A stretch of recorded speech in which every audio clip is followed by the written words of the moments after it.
All right. So, well, hello everybody. My name is Alvaro. You probably know that, or Alvaro if you prefer to pronounce in English.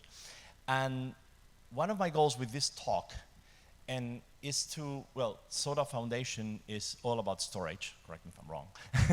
And one of my goals is to present the view from a Postgres perspective of what the database needs from a storage perspective.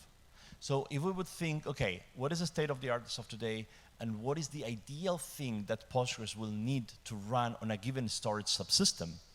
Well, this is what I want to bring here. So I'm sorry about the slides, and that's why, as Angel said, I can remove them, but they are presented more of a kind of a document, kind of a guideline. You know, just bullet, bullet, bullet, check, check, check. This is what the storage subsystem needs to look like. So my goal is to provide some guidance into existing storage subsystems or new storage subsystems, what they can provide to support workloads like a relational database like Postgres. For other databases, might be slightly different. For no relational database, might definitely be different or not. But at least from a OLTP style open source database like Postgres, this is what we require. How do we work?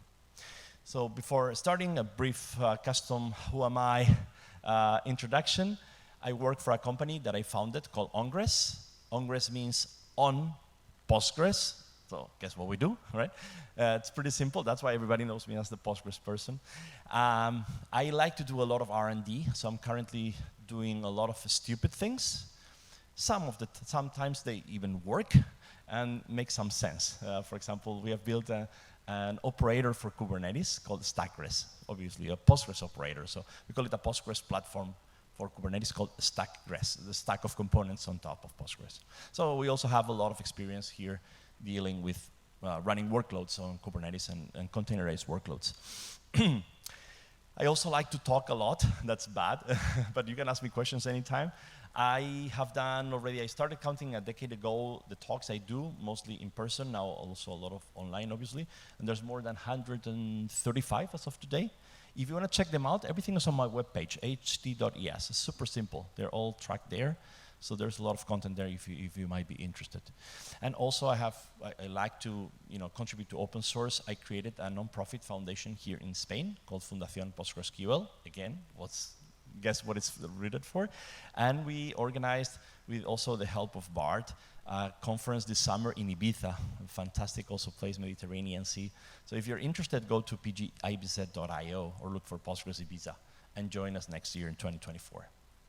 All right, so what I want to accomplish with this talk is basically first describe kind of the state of the art, how Postgres works, understand the architecture, how it requires the storage. Then discuss what potential things Postgres might need to run if we were to design or to consider a new storage subsystem, and then what Postgres would ask or demand from this storage system. And then two quick reflections, because they're quite simple in reality, of how it's being used today in Kubernetes, for Postgres again, and what could look the future like for a storage subsystem in Kubernetes, right? Sorry, in general for Postgres. So let's start with the storage characteristics. Well, the main thing about Postgres storage is that, first of all, it follows a shared nothing architecture. Most databases of today work like this, meaning each database node has an independent copy of the storage. This has advantages and disadvantages, but as of today, it's the most used pattern to databases. So what we do, or what Postgres does for high availability, is that it supports a replication protocol, which copies the data over from a primary instance to one or more replicas. This replication hovers over the network, over a custom TCP protocol called the Postgres protocol, under a sub-replication protocol mode. And what is important from a storage perspective is that it sounds like this could be an opportunity for using some storage replication mechanisms. Because if the data is the same, why don't you use a storage replication? Well, reality is that it logically contains, actually even physically contains the same information, but you cannot directly use a copy of the replicated storage. Why? Well, it's small details in reality, but first of all, replication can be, and by default is asynchronous, which means that the effective data that you have in all nodes will become the same eventually, but from a temporary perspective may not be the same exactly. and this may cause differences. Also because there's temporary storage. For example, when you're running a query and this query uses a lot of memory that doesn't fit on the parameters that you have configured for limiting per query memory, you may end up having to spill to disk. So it's essentially a file system that needs to be read-write, so it cannot run read-only mode. And it's not exactly the same as the primary instance, even though it contains the same data. It's also because the process of replication works by taking the differentials from the database, called the wall files in Postgres. It's basically every time you do an insert or an update or a delete, that generates a transaction record that contains that change. And it's those changes that are streamed to the replicas. Then the replicas need to read those changes and apply to the files on disk for themselves. So that's why, again, this copy is different. So in summary, about this slide, what I want to mention is that you need n copies of the data for n instances of the database, which are typically used for both high availability and read-only scaling of queries. But you can not use directly storage techniques for storage replication. There is actually ways to avoid Postgres streaming replication and use a storage replication, but it's going to imply to have the one or more nodes in a passive mode. It's actually turned off. So you're wasting resources. It's more convenient to use Postgres native replication because the nodes that are not the primary can serve read-only queries. Not read-write queries, it's a single write instance, but at least you can serve read-only queries. All right. Block size is always important in storage subsystems, right? And there's a lot of discussion here. Postgres has an 8 kilobytes or page size, which maps between the storage and the memory. Inside of each 8 kilobyte block or page in Postgres terminology, there is a structure, so there's an index, there is tuples, that's the rows, and this index points to locations of these tuples. Tuples that are larger than 8 kilobytes are offloaded to external storage. There's a story behind all this. But the takeaway is when you're going to decide which storage subsystem to use for Postgres, you're going to need to think, okay, which block size, if I can configure the block size of the storage I'm going to be using. One option is obviously aligning to 8 kilobytes so that it matches exactly what you have in Postgres land. And this could probably work well, but then you may also change the block size of the storage. If you make it bigger, which is typical for network storages, then you are introducing a problem called write amplification, where you write only 8 kilobytes in Postgres land, for example, when you write an index page, which might be kind of randomly placed on the disk. And then if the block size is, let's say, 64, you're going to write 64 kilobytes to the storage subsystem, which you're multiplying the I/O by 8.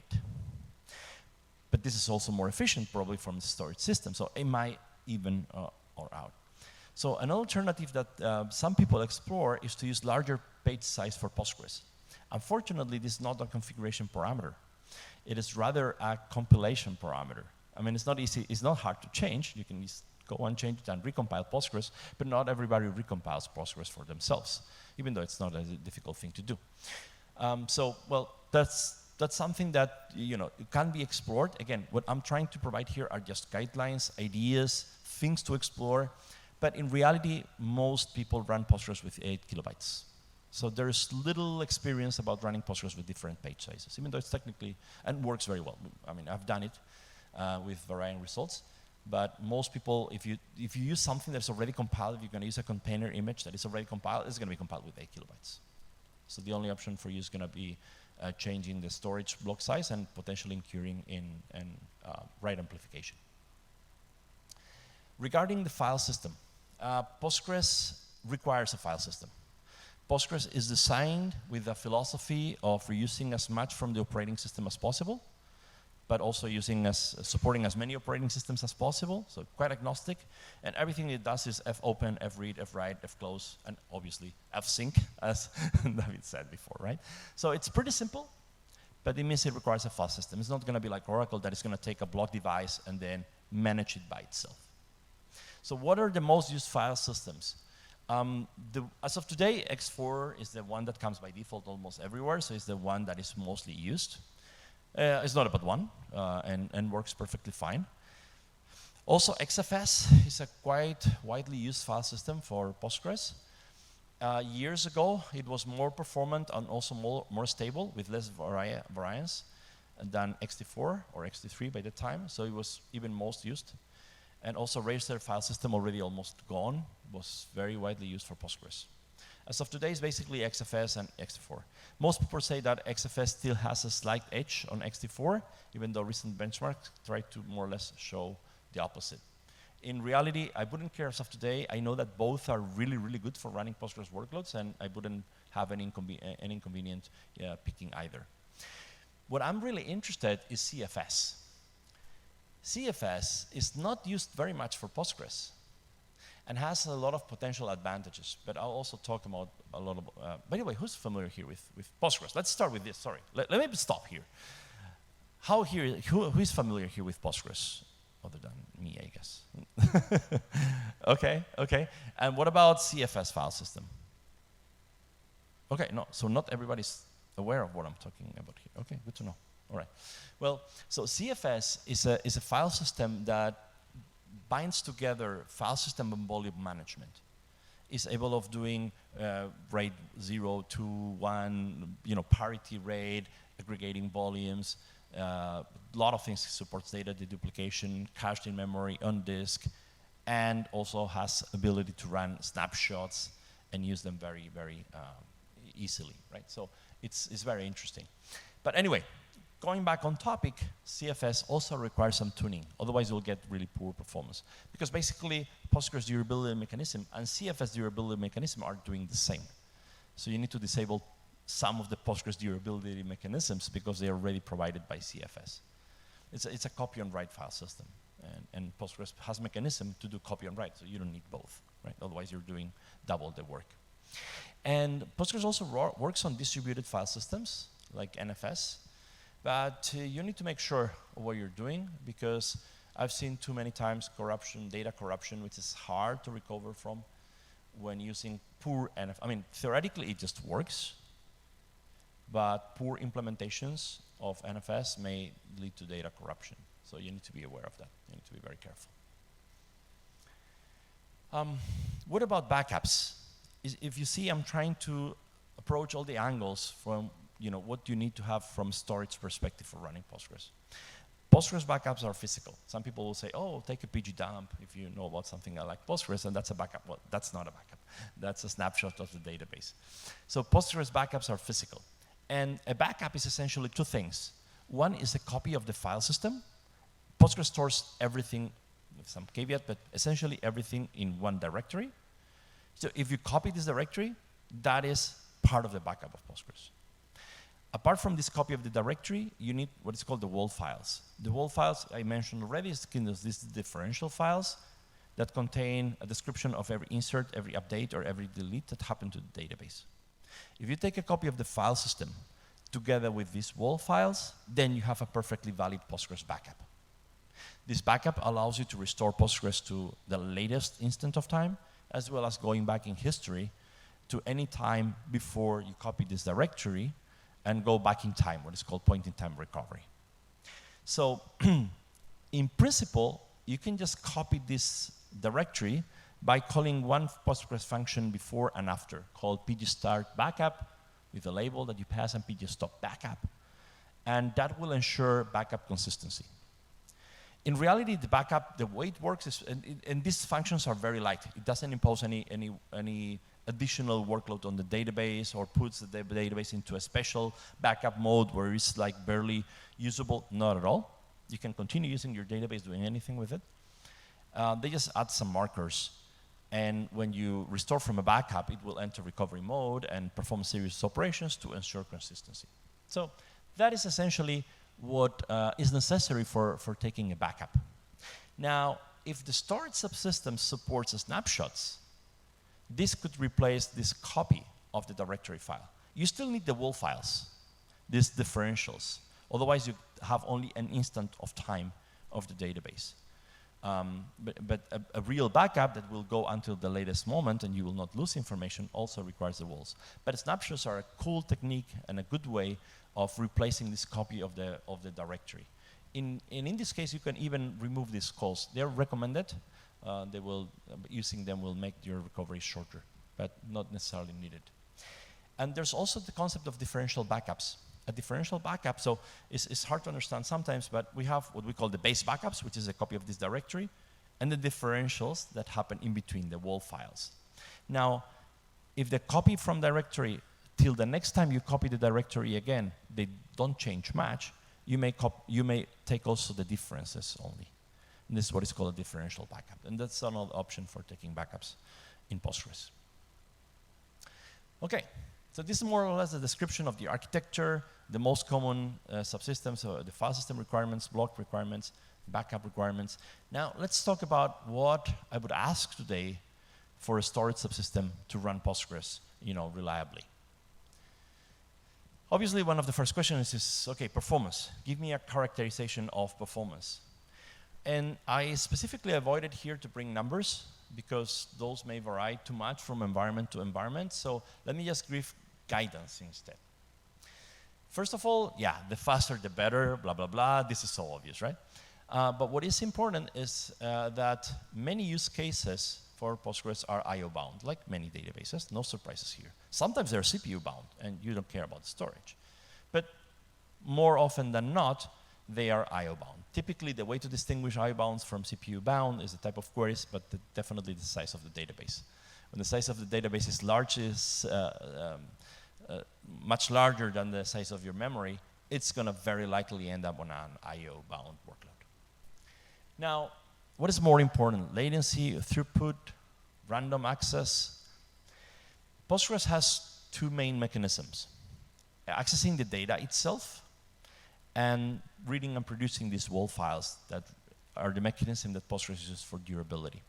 These WAL files are very sensitive to latency. So if you wanna, because they do an fsync, as David said before, right? And every time there's a record written, there's gonna be an fsync. Could be done, and by default is per transaction. Every transaction that writes something to disk is gonna cause an fsync. And fsync is heavily dependent on latency. So the lowest latency, the faster the fsyncs are gonna be, the faster the WAL record writing are gonna be, the faster the transaction will commit. So transaction commit when you're writing data is gonna be highly dependent on storage latency. When you're accessing the data contained within the tables, then there's two ways of accessing it. One is sequential scans, which is typically when the operation is called sequential scan on the database. When you're reading a large table, for example, you just need to read it from top to bottom, and this is gonna be sequentially spread out I/O. So throughput for sequential I/O is gonna dominate here. But when you're accessing an index and when your query is going through an index, it's gonna be mostly random I/O because the index pages are likely more scattered throughout the disk, and so random access patterns are gonna dominate. So we cannot draw a big conclusion about the throughput and whether it's gonna be scanned sequentially or randomly. It's gonna happen both. Yeah, so pretty much you need everything. Now, there is the option to optimize this in several ways. And Postgres, I said already, because of replication characteristics, you're gonna have a copy of the data per node. Now, within a single node, are you gonna have one disk or multiple disks? A good storage subsystem should be able to accommodate the need for multiple disks too. So why would you use multiple disks for Postgres? Well, typically you will use one for the main directory called PG data, which is where essentially most of the data resides. But then you can separate parts of this to different disks. And these different disks may have different performance profiles. So you can optimize for different performance profiles. For example, the WAL files that I already talked a lot today already, that they are very latency sensitive, they're typically not large in size, and they're recycled over. So with a small disk, and small could be in the order of 100 gigabytes, I'm talking about large databases, so not really big, you can use very, very optimized high IOPS subsystem, and you will do very well, because you will optimize for this. Application logs, Postgres logs, can also become in large volume, especially if administrators, database administrators screw up, which they do sometimes. They want to log everything, and that's too much in Postgres. Then you can generate a lot of pressure on the logging side. Now, loggings are asynchronous, so you really need just high throughput to this and big storage for logs. And you separate them, you don't detract the storage I/O capabilities from the main database disks. Obviously, backups can also go in separate disks. And last but not least, you also have table spaces. And table spaces means that Postgres has to separate different subset of tables or indexes to different disks. Maybe you want to set a table space with a slower disk for cold data, and you can send them to a slower disk. And that is also, totally an option. So these are the 4 options in which you can split your workloads to different disks, to different storages, to adapt the profiles of those storage to the different needs of different parts of Postgres. But in reality, in the cloud-native world, in cloud world, most people use a single disk because normally you don't get those different profiles or those different advantages, but you may do. You may use, for example, on some provisioned IOPS disk for the WAL files and non-provisioned IOPS for the main table, and this is also quite useful. Now, what for me is really important, if we're looking into, okay, what would I ask for a storage subsystem, is to have a deeper impact or a bigger, stronger support in terms of snapshots. Snapshots are a key technology of storage that allows you to leverage them in Postgres. And surprisingly, they're not used that much. They could be used for many more things than they are used today, but they are not. First of all, I already mentioned, you can use snapshots for your backups. They're kind of a substitute of copying this PG data file with calling these functions before and then. And if the storage subsystem supports doing them in a very fast manner, that represents a potentially significant advantage because you don't need to copy all this data over all the time. Now, they can be used for many other things. For example, they can be used to set up a replica. Normally, when you set up a replica, the data of that replica starts empty and then connects over the network and pulls a copy of all the data from the primary instance. This obviously involves I/O and decreases the I/O capability of the primary instance. Postgres, you can do cascading replication, which means you can replicate from another replica, but one day you'll need to bootstrap all that. So at the end of the day, there's workload on the primary or even on cascading nodes with snapshots and a little bit of scripting you can remove. There's also the option to use logical replication, which is another replication capability of Postgres, which normally you also bootstrap from a mechanism that is logical and will pull logically all the data, again, using resources from the primary instance. But with snapshots and a bit of a clever and more hard work scripting, you can also leverage a snapshot. Then there's another mechanism called PG upgrade, which allows you to migrate from a Postgres Mayor version to the next Mayor version, which is normally a quite involved procedure. And by using a lot of hard work on your side and scripting and careful magic tricks, you can very legally and trustably use also snapshots to kickstart the upgrade process. So they're quite useful, and in my opinion, I don't see them used too much today in Postgres. And last but not least, we are starting to see several approaches to what is called database branching. The idea is think something like Git, but for databases, and you can copy, you can clone, is the precise term, your database, get a clone, and then, for example, test your new deployment scripts on that clone, and if everything works, then you apply them to the main database. And they can definitely be leveraged by snapshots. There's a great example about a company called Postgres.ai that does this. Now, I said I wanted to talk a little bit about CFS, so this is my moment. As I said before, I see CFS not widely used in Postgres. I mean, it's used, yeah, it's not unknown. Most people that run Postgres on BSD tend to use CFS because it comes by default there. But other than that, it's not very used.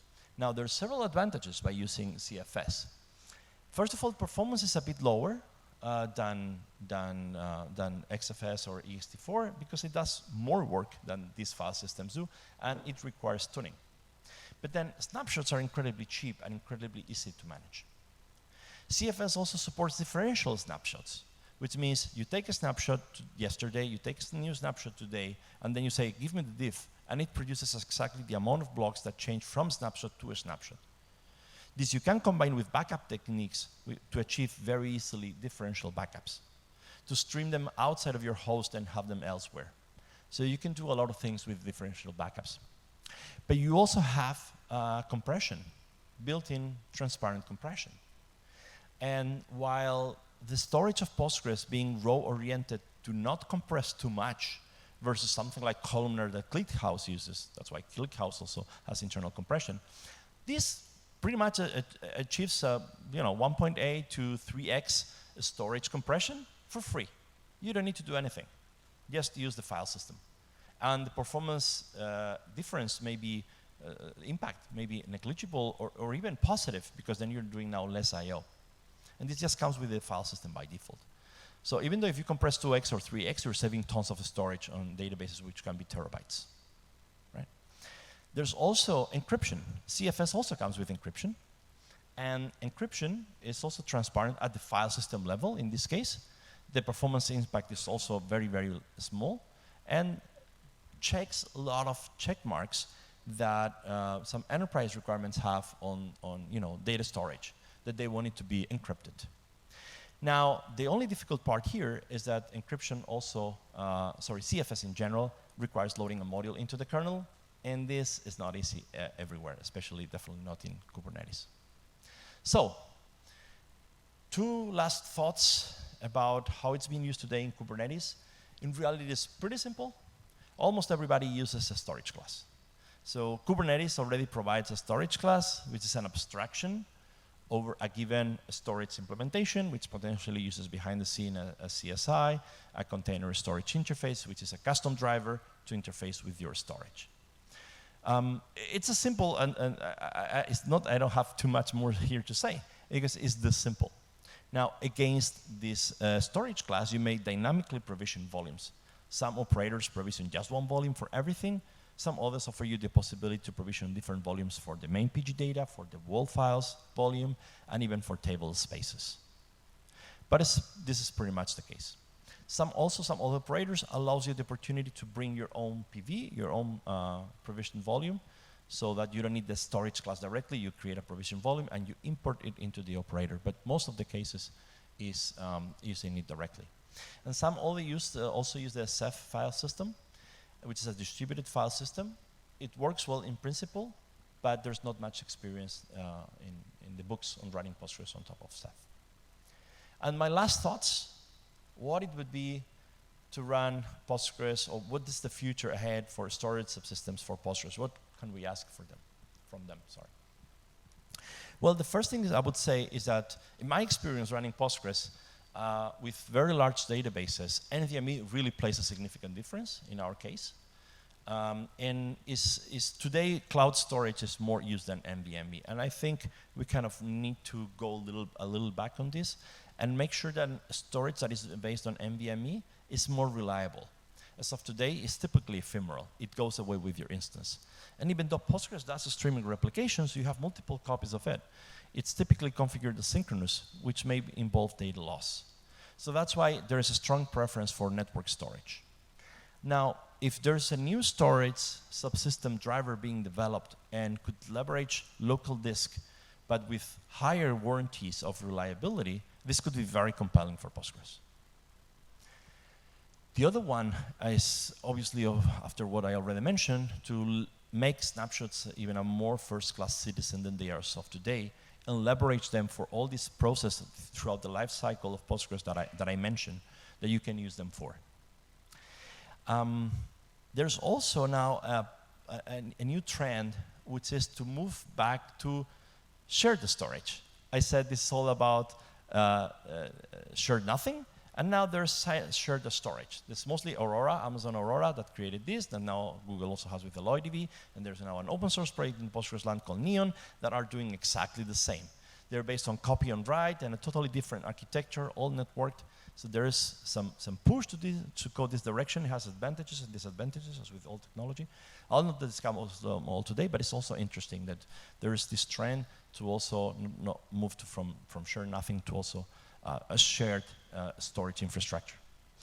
And obviously, last but not least, object storage is interesting intersection with Postgres. In principle, it's not supported per se, because as I mentioned before, Postgres requires a file system, a POSIX file system. And object storage is not a POSIX file system.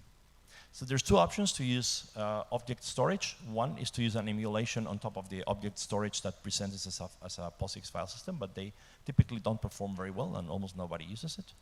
The other option is to use a Postgres facility called foreign data wrappers, FDW, which is kind of an API to expose data external to Postgres as if they were Postgres tables. And there is some storage drivers that use S3, expose S3 as tables, and then you can use this for storing data outside of the database with the characteristic that object storage has. And this is it. I mean, it's a short presentation, but I just wanted to bring some ideas, some concepts about how this works. Presentation will be uploaded today or tomorrow to my website, which is there if you want to check it out. Again, this is meant kind of as a guideline for any storage implementers, any storage discussions, to have all these bullets to check if their systems support this or want to support this. And I hope it was useful, and feel free to reach me out now, later, and obviously on the internet anytime. Thank you.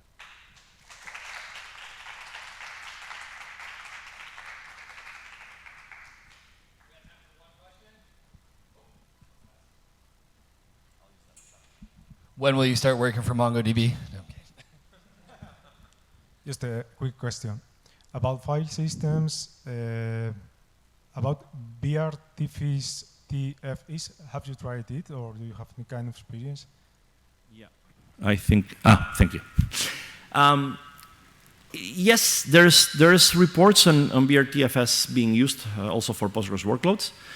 Normally the performance is not bad, but not on par with ext4 or XFS.